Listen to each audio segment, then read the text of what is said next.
The most interesting and exciting story series. Part 2. I am in a happy relationship with my family when an unexpected and forbidden attraction appears. And who is that attraction? Someone I should never have wanted, my nephew. This dangerous attraction threatens to shatter everything I hold dear. I find myself in this unthinkable situation. For the next while, I will share my journey of overwhelming passion and painful decisions. When his eyes met mine, I found myself mesmerized, my heart pounding in my chest with an intensity I had never experienced before. "You can tell me anything," I whispered, my voice trembling slightly with excitement as I fought to keep my composure. His hand was warm and beautiful.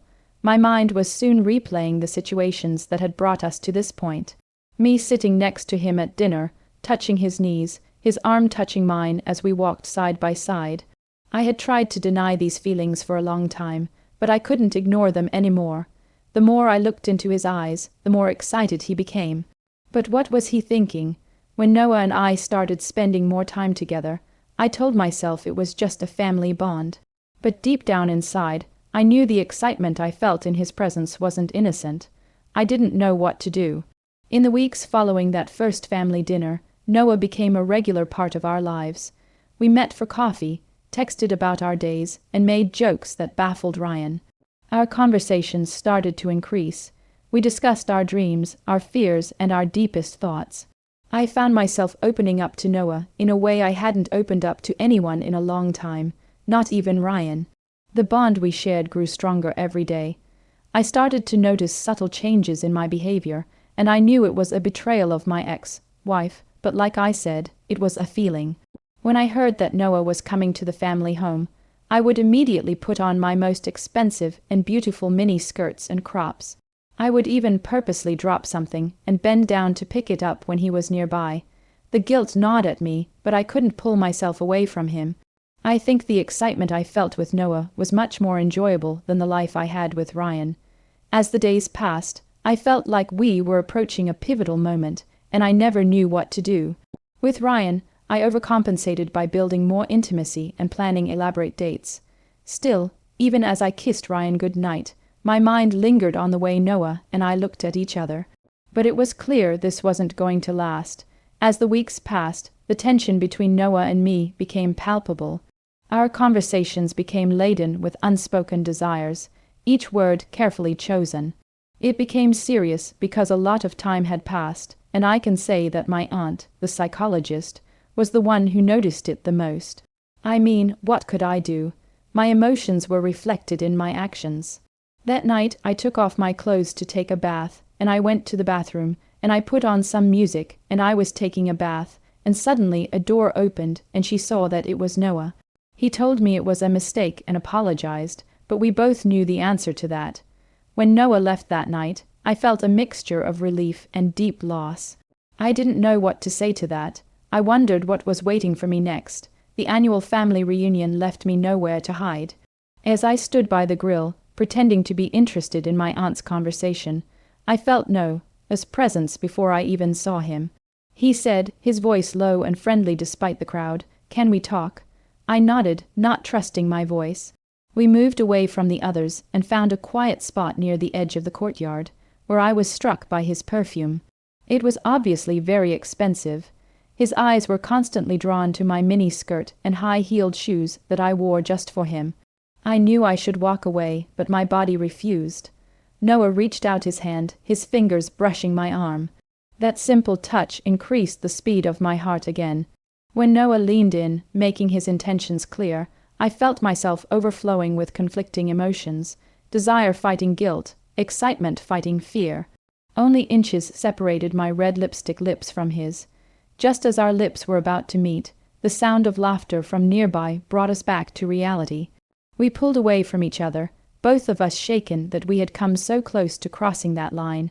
I looked at Noah and saw my own turmoil reflected in his eyes. We rejoined the party without a word, but the almost kiss remained an unfinished sentence between us. As I spent the rest of the night giddy for love, I couldn't shake the feeling that something fundamental had changed. We had come so close to giving in to our desires, and the intensity of that near miss had left me reeling. The suffocating pressure of my relationship with Ryan was growing with each passing day. Our once lively conversations had become mundane exchanges about chores and schedules. I retreated into my thoughts, an invisible barrier forming around my heart. The warmth I once felt in Ryan's presence had cooled, replaced by a hollow ache I couldn't name. One evening, I couldn't contain our anger. "You're never here anymore," Ryan shouted, his voice devoid of emotion. "Even when we're in the same room, it's like you're a million miles away." I choked on my food as he said the words. I didn't know if I was stupid then. The argument went on for a long time. After the argument, I went to my bedroom and texted my nephew. "Can we talk?" I hesitated before pressing the send button. I was torn between pressing it or not, but when I remembered my wife's shouting, I sent the message. "Sure, is everything okay?" I told him I needed to meet him because I was really bad. It was late at night and I was sleepy. I fell asleep, and when Noah came in and opened the door, I woke up to the sound of the door. He'd caught me sleeping, and it was like he'd stormed the room. I said, "What do you mean we were going to meet outside?" But he didn't care and came up to me. The first thing he said was, "We don't have to do this." When our lips finally met, a wave of emotion washed over me. The world disappeared, leaving only Noah and the feeling of spending time with him. Our kiss deepened, each second more exciting. Then we stood up, and for a minute he ran his hand down my back and we continued kissing. Later, as I lay tangled in the sheets, reality began to sink in again. The initial euphoria gave way to a complex mix of emotions. I turned to look at Noah, searching his face for any sign of regret. "What did we do?" I whispered, my voice barely audible. Noah calmly said he didn't know, but I couldn't bring myself to regret it. As I lay in Noah's embrace, I knew our lives would never be the same. We had crossed a line that could never be crossed again, setting in motion a chain of events that would inevitably bring pain and turmoil. Yet my body wanted more. I found myself constantly on edge, afraid that a slip of the tongue or a misplaced object would reveal our secret. The weight of my deception pressed down on me, making it difficult to breathe. The psychological toll was very heavy. Sleep became difficult, and my nights were filled with vivid dreams and guilt-ridden nightmares. During the day I found it hard to focus on work. My thoughts were constantly on him. Then we had a punishing incident. At a family gathering, we ran away to be alone in the guest bedroom. Lost in each other's embrace, we didn't hear approaching footsteps until it was almost too late. I pushed Noah into the closet when my sister walked in. His eyes narrowed in suspicion as he looked at my flushed face and crumpled clothes. "Is everything okay here?" he asked, concern in his tone. I smiled and told my brother I was just getting some rest. I used to believe that Noah and I shared something special, a love that justified crossing every line. But as time passed, I began to see cracks in the foundation of our relationship. The excitement of our once secret meetings had faded, replaced by an uncomfortable sense of routine. The excitement of our thrilling meetings had diminished for both of us. I couldn't shake the image of Ryan's face as he lay in Noah's arms, the pain and betrayal that would tear him apart if he knew our secret. My conscience was really not good. One evening, as I lay tangled in the sheets of another hotel room, I felt a sudden and irresistible urge to cry. I felt alone with Noah, for whom I had left everything. As I dressed to leave that night, I saw my reflection in the mirror. The woman looking back at me was a stranger, her eyes hollowed, her lips set in a cruel line. I hardly recognized myself any more. I knew then that something had to change. As the weeks passed, I could feel the concern of those around me growing. My mother's eyes lingered on me longer than usual, her brow furrowed with worry. Then came the moment I feared. After another family dinner where I barely spoke, my sister cornered me in the kitchen. Her eyes, just like mine, scanned my face with a mixture of worry and suspicion. "Olivia," she said softly, her hand on my arm. "What's wrong with you? She said you've been acting different lately, always dressed up and wearing makeup."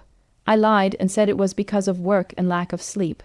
Noah sent me a text message. After that, how long can we keep living like this? I felt my body tense, the impact of our encounter fading fast. "What do you mean?" I asked, knowing full well what he was implying. Noah sat up, his eyes searching mine with an intensity that made me want to look away. This secrecy, these secret meetings. It's not enough anymore. I want more. I want an open, real relationship with you. And I said, Noah, you know it's not that simple. You can't just, why not? He interrupted, his voice rising. Why can't we be together properly? Are you ashamed of me? This accusation hurt me, igniting a spark of anger inside me. Of course I'm not ashamed, but there's more at stake here than just us. We have a family to think about, and Ryan. Noah spat the name out as if it left a bitter taste in his mouth. Always Ryan. When are you going to put yourself first? When will you choose what makes you happy? Noah couldn't take it anymore and confessed. Noah's voice finally broke through the tension, low and determined. I can't do this anymore, Olivia. Either you leave Ryan and commit to me completely, or we end this now. I don't want any more fucking secrets in my life, he said. I was faced with a huge and ridiculous choice, what to do, accept it or just break up. One day later, as I was rushing out of a cafe after meeting Noah again, I almost collided with Ryan's sister. Her eyes widened when she saw my red face and disheveled state. I mumbled something about a work emergency and ran out with my heart pounding. I couldn't sleep that night, reliving the moment over and over and wondering if he'd understood my lies. The close calls started to pile up. Ryan was reaching for the phone when a text from Noah popped up on my phone screen. A lipstick-stained collar I'd barely managed to hide before laundry day. I kept having close calls, but I was always going to get caught. Stress affected my judgment. One night, overwhelmed with guilt, I almost confessed everything to Ryan. The words were on the tip of my tongue when the phone rang and ruined the moment. Looking back, I wonder how different things would have been if that phone call hadn't come. I finally reached my breaking point during a family dinner. As I watched my parents gaze lovingly at each other, seeing the easy love between my sister and her husband, I felt a deep, aching longing for that kind of openness. In that moment, I realized with crystal clarity that I could not continue to live this double life. This realization must have affected me strongly. I got up from the table, my legs shaking as I went to the restroom. Hope can be dangerous when mixed with despair. As I prepared myself to face Noah, I couldn't shake the feeling that this moment would define us both. I arrived at our usual meeting place, a quiet cafe tucked away in a corner of the city. Noah was already there, his face lit up when he saw me. The sight caused a pang in my chest, a bittersweet reminder of what I was about to lose. Noah, I began, my voice barely above a whisper. We need to talk again. His smile broke, sensing the seriousness in my tone. I watched the worry in his eyes, followed by fear. He reached across the table for my hand, but I pulled it back, unable to resist his touch. What's wrong? He asked, sounding worried. We have to end, I said, the words sounding foreign on my tongue. Noah's face crumpled, a mixture of confusion and pain appearing on his features. What? Why? I thought we were happy. We were living some bullshit double life and it couldn't be real. As I spoke, I could see the realization dawn. His body tensed, his hands balled into fists on the table. Is Ryan the reason for this? He asked, anger seeping into his tone. I shook my head. This is about us, about the impossibility of our situation. We were fooling ourselves into thinking we could make this work. Noah's eyes flashed with a mixture of anger and desperation. We can make this work, Olivia. I love you, isn't that enough? His words hit me like a physical blow. I felt my resolve shaken, the urge to surrender almost overwhelming. But I forced myself to remember the toll our relationship had taken, the lies, the guilt, and the constant fear of being discovered. The silence that followed was deafening. I watched a myriad of emotions play across Noah's face, disbelief, anger, grief. When he finally spoke, his voice was barely audible. So that's it. You're just going to walk away. And yes, I did indeed have to walk away from that cafe without looking back. So what happened at the end? I was overcome by a state of relief intertwined with a deep sadness that threatened to end me. I found myself staring out the window, lost in memories of stolen moments and passionate embraces. I began to experience relationship withdrawal, my body craving the rush of dopamine and oxytocin that came with our secret meeting. Restlessness and irritability consumed me, making even the simplest tasks unmanageable. It even escaped into my dreams. I dreamt he was rubbing my legs. But it was too late. I knew then that healing would be a long and winding road, more moments of weakness, more battles to fight against the pull of what once was. But for the first time since I ended things with Noah, I felt a sense of hope. Maybe, just maybe, I could find my way back to myself again. I could get closer to the partner I had almost cut ties with and end this foolishness. As I watched Ryan sleep peacefully, the weight of my secret fell on me. I wanted to confess everything, but fear held me back. One evening, as we sat on opposite ends of the couch, Ryan turned to me with concern. "Olivia," he said softly, "is everything okay? You seem distant lately." My heart raced, and for a moment I thought about telling him everything, the words dancing on the tip of my tongue. But instead I found myself saying, "I've just been stressed about work. I'm sorry if I've been distracted." The lie tasted bitter, but I watched Ryan's face relax slightly. He reached out and took my hand in his. "You know you can talk to me about anything, right?" he said, his thumb tracing gentle circles over my palm. I couldn't confess the full extent of my betrayal, but I could take a small step towards honesty. "Actually," I began, my voice shaking, "I've been struggling with some emotional issues lately. I think I might need to talk to a professional about it." Ryan's eyes widened in surprise, then softened in understanding. "Of course," he said, and embraced me gently. "Whatever you need, I'm here for you." That made me happy. Every morning I woke up next to Ryan, guilt and gratitude warring inside me. I felt the warmth of his body next to mine, even as the memories of Noah's touch haunted my skin like ghosts. I threw myself into our relationship with renewed vigor, determined to rebuild what I had nearly destroyed. One sunny afternoon, as I browsed a local bookstore, I felt a familiar presence behind me. My body tensed, and before I even turned around, I recognized Noah. Our eyes met, and for a moment the world stopped. All the old feelings came back: desire, guilt, longing, threatening to suffocate me. "Olivia," he said softly, his voice sending shivers down my spine. "How are you?" I took a deep breath, steeling myself against the pull of what once was. "I'm fine, Noah," I replied, the determination in my voice surprising me. "And you?" We made small talk, but the old passion and love in our conversation was gone. This love remained in nostalgia. As I reflected on my journey, I realized how it had changed me. My relationship with Noah shattered my world, forcing me to face the harsh truth about myself and my relationships. The guilt and shame I carry are constant reminders of the damage my choices caused. Yet from these ashes, a wiser version of myself has emerged. I now see how a single moment of weakness can change the course of many lives. But I have also discovered an inner strength I never knew I had. Ability to face my mistakes, to choose honesty even when it is scary, to rebuild trust through diligent effort. I learned that love is both fragile and resilient. It can be shattered in an instant, but it can also be repaired with care and commitment. As we enter this new era, I am acutely aware of my own fragility, but I am also filled with hope. By accepting our capacity to make mistakes, we open ourselves to the possibility of growth, forgiveness, and a love that is stronger for having been tested.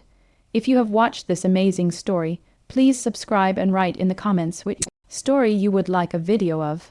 Don't forget, I will make a video immediately. The next story is very interesting. I recommend you to watch it.